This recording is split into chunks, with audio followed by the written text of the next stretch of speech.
Toon Bells.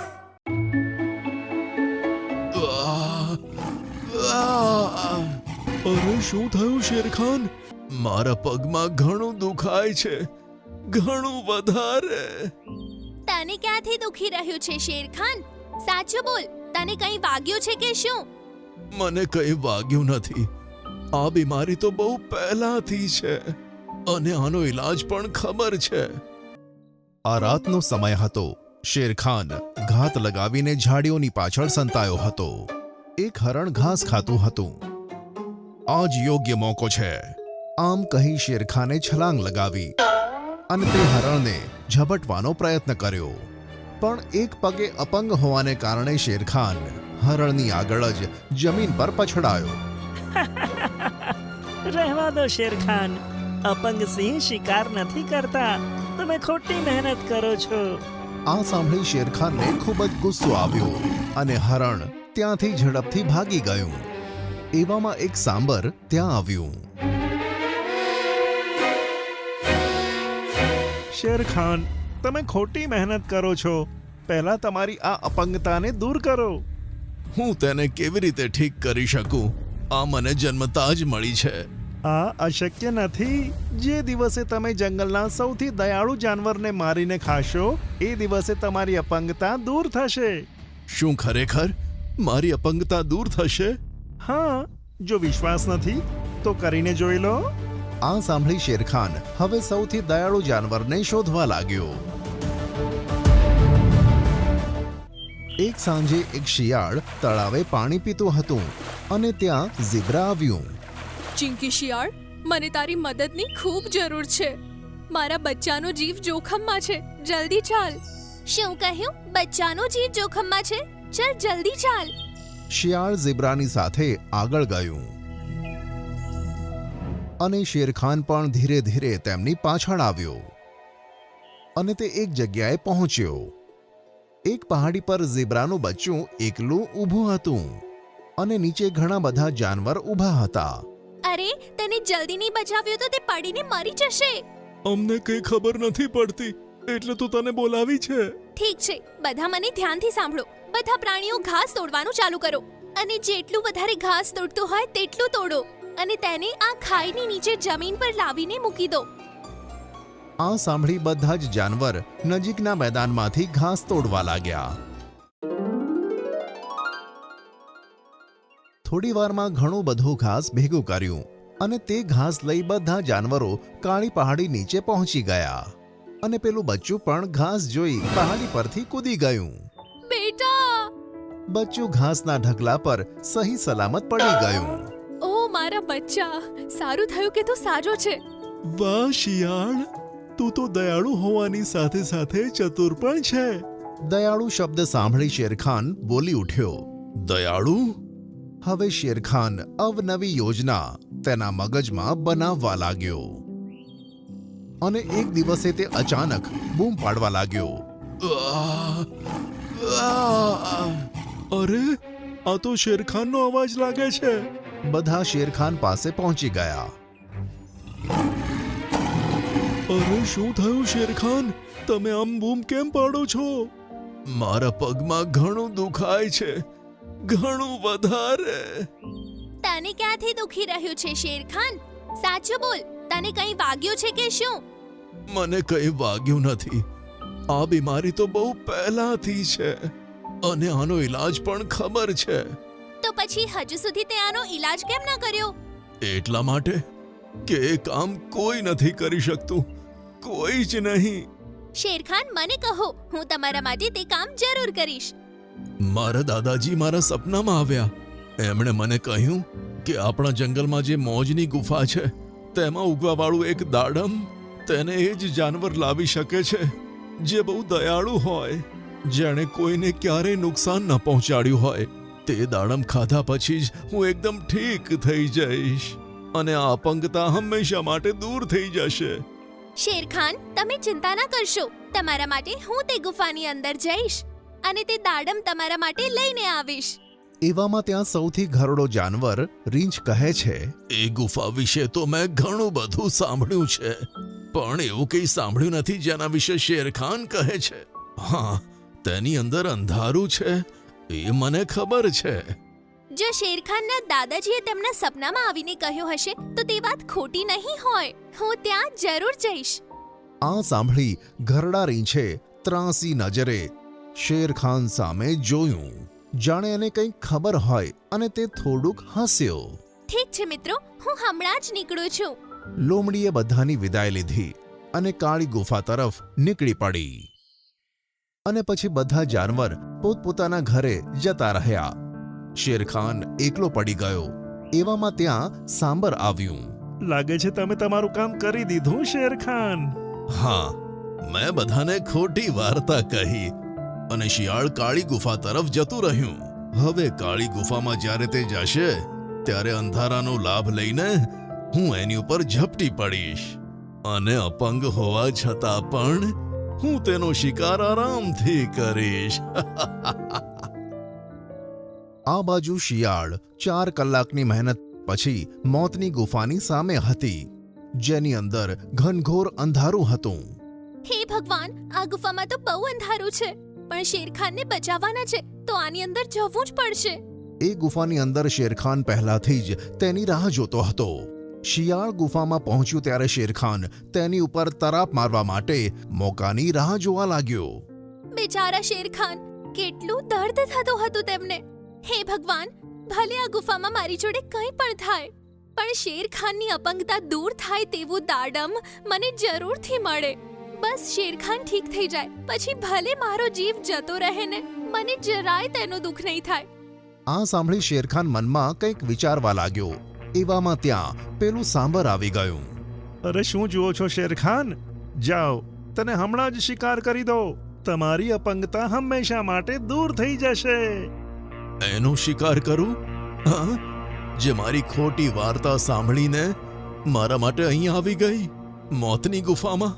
એ કહે છે કે ભલે તેને મોત આવી જાય પણ શેરખાનની અપંગતા દૂર કરી દઉં, એને મારી દઉં. અરે આ શું બોલો છો? અરે મારો એને. તમારી અપંગતા દૂર કરવી છે કે નહીં? એ તો મારી બીમારી છે. જો ઈશ્વરને ઈચ્છા હોત ને તો મારી બીમારી ક્યારની દૂર કરી દીધી હોત. આ કેવું કે મારે એક દયાળુ જાનવરનો જીવ લેવો પડે. આ સાંભળી સાંબરને ખબર પડી ગઈ કે હવે તેની ચાલ નહીં ચાલે. અને પછી શેરખાન ગુફાની બહાર આવ્યો. પછી તે પોતાના ગુફાએ પહોંચ્યો અને બધા પ્રાણીઓને બોલાવી વાત કહી દીધી. શેરખાન, તારી ઉપર ધિક્કાર છે. તું તારી અપંગતા દૂર કરવા દયાળુ શિયાળને મારવાનો હતો. તે તેની દયાળુતાનો ખોટો ફાયદો ઉઠાવ્યો છે. પગના દુખાવાનું નાટક કરીને તેને ગુફાની અંદર મોકલી દીધી. મેં જે પણ કર્યું તે ઠીક નથી, પણ તમને બધાને પ્રાર્થના છે કે તમે શિયાળને કશું ના કહો, નહીં તો તેને ખૂબ જ ખોટું લાગશે. મારી આંખો હવે ખુલી ગઈ છે. હવે હું ક્યારે એને મારવાનું નહીં વિચારું અને આ અપંગતાની સાથે ખુશ રહીશ. બધા જાનવરો ચૂપ થઈ ગયા. એવામાં શિયાળ પોતાના હાથમાં તે દાડમ લઈને પાછી આવી. આ લે શેરખાન, આ દાડમ ખાઈ લે. આ ખાધા પછી તારી બધી બીમારી દૂર થઈ જશે. બધા જાનવર શિયાળની દરિયાદિલી અને તેની દયાળુતા જોઈને તેનું માન કરવા લાગ્યા. લાય પ્યારા શિયાળ. શેરખાને તે દાડમ ખાધું અને મનમાં વિચાર્યું કે જ્યારે હું આ ખાધા પછી પણ સારું નહીં થઉં તો આ શિયાળને કેટલું ખોટું લાગશે. કોણ જાણે કેમ પણ દાડમ ખાતા સિંહને કંઈક થયું. મને કંઈક અલગ જ મહેસૂસ થાય છે. અરે શું થયું શેરખાન? શું આ ખાવાથી તમને વધારે તકલીફ થઈ રહી છે? શેરખાને એક ચીઝ પાડી દીધી અને તેનો પગ ઠીક થઈ ગયો. અરે, મારો પગ! તે ચારે પગે ચાલવા લાગ્યો અને ઉછળકૂદ કરવા લાગ્યો. અરે, હું એકદમ ઠીક થઈ ગયો. આ કેવી રીતે થયું? ભગવાનનો ખૂબ ખૂબ આભાર. ભગવાનનો ખૂબ આભાર. આ જોઈ બધા જાનવરો ખુશ થયા. સાંબર અને શેરખાન આશ્ચર્ય પામ્યા. પણ આ કેવી રીતે થયું? ત્યાં જ ઘરડું રીંછ બોલ્યું કે જૂના જમાનામાં જ્યારે શેરખાનના દાદાનું રાજ હતું તો તેમણે સાંબરથી એક પરીનો જીવ બચાવ્યો હતો. એ પરીએ એમને વરદાન આપ્યું હતું કે એમના જંગલમાં દરેક સમયકાળમાં એક ને એક દયાળુ જાનવર જરૂર હશે અને એક પેઢી એવી આવશે કે જેમાં એમના જ કુટુંબમાં એક અપંગ સિંહ જન્મ લેશે. તે સિંહ પોતાની અપંગતા દૂર કરવા માટે કઈ પણ હદે જઈ શકશે. એ સમયે એક સાંબર આવીને તેને ભડકાવશે કે જો તેણે ઠીક થવું હોય ને તો તે દયાળુ જાનવરને મારીને ખાઈ જવું પડશે. સાચું તો એ છે કે તે દયાળુ જાનવરના હાથે તે સિંહ માટે મોતની ગુફામાંથી લાવેલ ફળ ખવડાવવામાં આવશે તો તે ઠીક થશે. પણ આ વાત સિંહને ખબર નહીં હોય કે તે દયાળુ જાનવરને અપંગ સિંહને સાચા સમયે સાચો નિર્ણય લેવો પડશે અને પોતાને તે દયાળુ જાનવરના શિકાર કરવાથી રોકવો પડશે તો બધું ઠીક થશે. પણ જો તેણે તે દયાળુ જાનવરને મારી નાખ્યું તો આ જંગલનો સર્વનાશ થશે. આ સાંભળી બધા હેરાન થઈ ગયા. શેરખાને સાંબર તરફ ગુસ્સામાં જોયું અને સાંબર ત્યાંથી ભાગી ગયું. ભાગો! દયાળુ શિયાળ, મને માફ કરી દે અને તારો ખૂબ ખૂબ આભાર કે તે મારી અપંગતા દૂર કરી. આ સાંભળી શિયાળે સ્મિત કર્યું. બધા જાનવર ખુશ થયા. શેરખાને નમીને શિયાળનો આભાર માન્યો. આ વાર્તા છે એમેઝોનના જંગલોની કે જ્યાં નાની ચકલી હવે મોટી થઈ ગઈ હતી. તેને 2 નાના બાળકો હતા. બાળકો હજુ એટલા મોટા નહોતા થયા, તેથી તેઓ હળવે હળવે ધરતી ઉપર ઉડતા હતા અને બંને બાળકો એકબીજા સાથે ખૂબ જ ઝઘડતા હતા. એકવાર નાની ચકલીના બાળકે કોઈ બીજી ચકલીના માળામાં જઈને તેનું ખાવાનું ચોરી લીધું. જ્યારે નાની ચકલીને આ વાતની ખબર પડી ત્યારે તેને અને તેની નાની બહેનને ખૂબ જ દુઃખ થયું.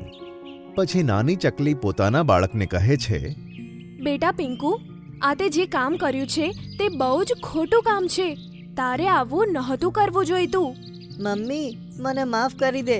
હવેથી હું એવું નહીં કરું. બેટા, હું તને વઢી નથી રહી કે ગુસ્સો પણ નથી કરી રહી. બસ સમજાવી રહી છું કે આવા કાર્યો ખરાબ હોય છે, નહીં તો તેના પરિણામ ખૂબ ખોટા હોય છે. ખોટું પરિણામ? માં, એનો શું મતલબ છે? મને કંઈ ખબર ના પડી. તને સારી રીતે સમજાવવા માટે હું તને એક વખતની વાત કહું. હા મમ્મી, કહો. એક વખતની વાત છે. જંગલમાં એક કાલુ કાગડો રહેતો હતો. તે ખૂબ મસ્તી કરતો હતો. કાલુ કાગડો હંમેશા બીજાનું ખાવાનું ચોરતો હતો અને કોઈનું પણ ઘર બનવા દેતો નહોતો. પછી એકવાર વરસાદ આવવાનો હતો તો બધા પક્ષીઓ તેની તૈયારીમાં લાગી જતા હતા. પણ કાલુ કાગડો ના તો પોતાનું ઘર બનવા દેતો અને ના તો બીજાને બનાવવા દેતો. પછી તે પીળી ચકલીની પાસે જાય છે. અરે પીળી ચકલી, મને તારામાંથી થોડું ખાવાનું આપને. જ્યારે મને કાલે ખાવાનું મળશે ત્યારે એમાંથી હું તને આપી દઈશ. આજે મને ખૂબ જ ભૂખ લાગી છે. ઠીક છે કાલુ કાગડા, આજે તું મારું ખાવાનું લઈ જા. પણ તું પાછું આપતો જ નથી અને ફરીથી માંગવા પણ આવી જાય છે. મને માફ કરી દે, પણ આ વખતે હું તને પાક્કું આપી દઈશ. પછી કાલુ કાગડો ત્યાંથી ખાવાનું લઈને જતો રહે છે અને જઈને એક ઝાડની પાછળ છુપાઈ જાય છે અને રાહ જુએ છે કે ક્યારે પીળી ચકલી તેના ઘરમાંથી બહાર નીકળે અને ક્યારે તે તેનું ઘર ખરાબ કરે. જેવી પીળી ચકલી તેના માળામાંથી ઉડીને બહાર જાય છે, કાલુ કાગડો પીળી ચકલીનો માળો ખરાબ કરી દે છે. પછી પીળી ચકલી આવીને તેના માળાને જોઈને રડતી રડતી બોલે છે, હે ભગવાન, આ શું થઈ ગયું? કોણે મારો માળો ખરાબ કરી નાખ્યો? અને વરસાદનો સમય તો આમ પણ ચાલુ છે. ક્યારે વાતાવરણ ખરાબ થઈ જાય કંઈ જ ખબર નથી. જે દુષ્ટે મારો માળો ખરાબ કર્યો છે તેને મારી બદદુઆ લાગશે. તેની સાથે પણ ખૂબ ખરાબ થશે. કાલુ કાગડો બીજા ઝાડ ઉપર બેઠો બેઠો આ બધું જોઈને હસે છે અને બાકી પક્ષીઓની સાથે પણ તે તેવું જ કરતો. કાલુ કાગડો ક્યારેય બીજાની મદદ નહોતો કરતો. એકવાર એક ઝાડની ડાળખી તૂટી ગઈ હતી તો ઝાડે કાલુ કાગડા પાસેથી મદદ માંગી. કાળુ કાગડા, મારી મદદ કરને. મારી અડધી ડાળખી તૂટીને લટકી રહી છે, જેના કારણે મને ખૂબ જ દુખે છે. તું તેને આખી તોડી આપીશ? હું તારી મદદ કેમ કરું? પોતાનું કામ જાતે કરો, અને એમ પણ મારી પાસે સમય નથી. કાળુ કાગડા, તારાથી ખરાબ આ જંગલમાં કોઈ નથી. અજાણ્યા લોકો પણ એકબીજાની મદદ કરે છે, અને તું તો મને આટલા વર્ષોથી ઓળખે છે અને મારા ફળ પણ ખાઈ જાય છે, છતાં પણ તું મારી મદદ નથી કરતો. હા તો મારી પાસે મદદ માગી જ કેમ? મેં થોડું કીધું હતું કે મારી પાસે મદદ માંગ. પછી કાલુ કાગડો ત્યાંથી જતો રહે છે. અને પછી તે રાત્રે ત્યાં વરસાદ આવી ગયો અને કાલુ કાગડા પાસે ના તો કંઈ ખાવા માટે હતું અને ના તો સૂવા માટે ઘર, કારણ કે તેણે ઘર બનાવ્યું જ નહોતું. જેના કારણે તેણે આખી રાત વરસાદમાં અને ભૂખ્યા પેટે જ વિતાવી, જેનાથી તે ખૂબ જ બીમાર થઈ ગયો. ત્યારબાદ જંગલમાંથી તેને કોઈએ મદદ જ નહીં કરી અને આ રીતે તે તડપીને મરી ગયો. તો પિંકુ બેટા, ખબર પડી તને કે બીજાના સાથે ખોટું કરવાથી શું થાય છે? અને ચોરી તો ખૂબ જ ખરાબ કાર્ય છે. બીજાને પૂછ્યા વગર વસ્તુ લઈ લઈએ એ ખૂબ જ ખોટું કાર્ય છે. હા મમ્મી, કાલુ કાગડાની હાલત તો ખરાબ થઈ ગઈ જ્યારે તેની મદદ કોઈએ ના કરી. ખરાબ માણસોની સાથે કોઈ જ નથી રહેતું અને તેમને પ્રેમ પણ નથી કરતું. મમ્મી, હવે તો હું આજ પછી ક્યારે પણ ખોટું કામ નહીં કરું. મારે કાળુ કાગડાની જેમ નથી બનવું, જેની સાથે કોઈ વાત પણ નહોતું કરતું કે ન તો કોઈ તેની સાથે રમતું હતું. હું તો એક સારી ચકલી બનીશ. આ થઈને સારી વાત. નાની ચકલી આ વાર્તા સંભળાવીને શીખ આપે છે કે કોઈ જરૂરિયાતવાળાને આપણી જરૂર હોય તો આપણે તેની મદદ કરવી જોઈએ, અને જો આપણે કોઈનું પણ ખોટું કરીએ છીએ તો આપણી પાસે પણ એટલું જ ખરાબ થાય છે કે જેટલું આપણે બીજા સાથે કરીએ છીએ. અને આપણે જે ખોટા કામ કરીએ છીએ તેનું પરિણામ પણ આપણને આ જન્મમાં જ મળે છે. અને ચોરી કરવી એ તો ખૂબ ખરાબ વાત કહેવાય. ચોરી કરવાની જગ્યાએ આપણે બધાને મદદ કરવી જોઈએ.